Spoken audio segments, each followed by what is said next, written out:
89.4 में हूँ अमन इकबाल आप लोगों के साथ। रमज़ान मुबारक सेगमेंट क़ससुल अंबिया में खुश आमदीद। अमूमन क़ससुल अंबिया का आगाज़ होता है अबुल बशर हज़रत आदम अलैहिस्सलाम से, जिनको अल्लाह ताला ने अपने हाथ से तख्लीक किया, दुनिया का सबसे पहला इंसान। लेकिन हमारे इस सेगमेंट का आगाज़ होगा हज़रत आदम अलैहिस्सलाम से पहले इस दुनिया में क्या था।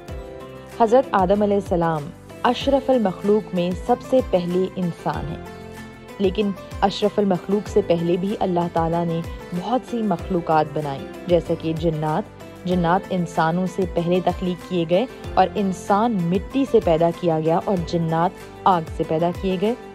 लेकिन जिन्नात से पहले भी और मखलूक़ात हैं। जी हाँ, जैसा कि तिब्रानी शरीफ की हदीस में आता है कि अल्लाह ताला ने तकरीबन 28 मखलूक़ात इंसान से पहले तख्लीक की थी। इमेजिन, जिन्नात उनमें से एक है, लेकिन जिन्नात के अलावा भी जिनके नाम बाज़ मुफस्सिरीन लिखते हैं, उनका नाम है हिन और बिन, ये वो मखलूक़ात हैं। याजूज और बाजूज के हवाले से भी मुफस्सिरीन कहते हैं कि शायद ये उन मखलूक़ात में से है जो पहले इंसान से तख्लीक किए गए थे, लेकिन फिर वो बंद कर दिए गए, कैद कर दिए गए और क़यामत के करीब खोले जाएंगे, क्योंकि उन्होंने फितना और फसाद पहले भी फैलाया था और क़यामत के करीब भी जब वो आएंगे तो यही सिलसिला होगा, वल्लाहु आलम। लेकिन जिन मखलूक़ात का जिक्र किया जाता है हज़रत आदम अलैहिस्सलाम से पहले, उन मखलूक़ात के बारे में कहा जाता है कि कुछ ऐसी मखलूक़ात थीं जिनकी ज़ुबान बांसुरी की मानद थी, कुछ उड़ने वाले परों वाली मखलूक़ात थीं जिनकी ज़बान जो है वो बहुत लंबी लंबी थी, कुछ ऐसी थीं जिनके 2 जिस्म थे, किसी के 2 सर थे, कुछ के नाखून जो हैं वो खंजर जैसे थे, कुछ लंबे लंबे कानों वाले थे, कुछ इंसान जैसे थे मगर उनकी टांगें बहुत ज़्यादा होती थी।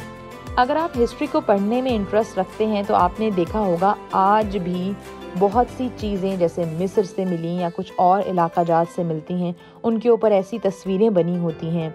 तो मुअर्रिखीन कहते हैं कि शायद ये वही मखलूक़ात हैं जो इंसान से पहले तख्लीक की गई, जैसा कि हमें अहादीस से ये पता लगता है। तफसीर इब्न कसीर में भी आता है कि इंसान से पहले जिन्नात इस दुनिया में बसते थे, फिर अल्लाह ताला के हुक्म से फरिश्तों ने जंग की जिन्नात से और वो डर के वीरानों और जंगलों में भाग गए। तो इसी वजह से आज भी ये कहा जाता है कि वीरानी जगह पर जिन्नात पाए जाते हैं।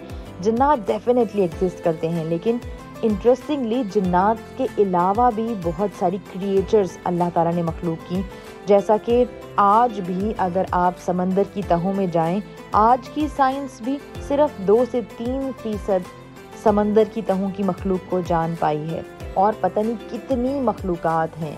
मछली के बारे में कहा जाता है जो आज हम लोग आराम से उसको देख पाते हैं और खाते भी हैं, वो जितने भी जानवर अल्लाह ताला ने तख्लीक किए उनमें सबसे पहले मछली थी। लेकिन मछली के अलावा ऐसी अजीबो गरीब मखलूक़ात भी हैं जो समंदर की तहों में भी मौजूद हैं। मुफस्सिरीन ये भी कहते हैं कि शायद डायनासोर्स भी उनमें से एक मखलूक हो, शायद, वल्लाहु आलम। लेकिन हाँ, ये अहादीस से ज़रूर पता लगता है कि जन्नात की मुख्तलिफ इक़साम हैं। आप सल्लल्लाहु अलैहि वसल्लम ने फरमाया जन्नात 3 किस्म के होते हैं। एक किस्म के वो जो हवा में होते हैं, एक वो जो सांपों और कुत्तों की शक्ल में ज़ाहिर होते हैं, और जन्नात की एक किस्म वो है जो खाना बदोशों की तरह इधर से उधर शिफ्ट होते रहते हैं। अल्लाह ताला हम तमाम लोगों को अपने हिफ्ज़ अमान में रखे। और कुरान मजीद में भी जैसे आता है ना, अल्लाह ताला ने सबसे आखिर में इंसान को पैदा किया है।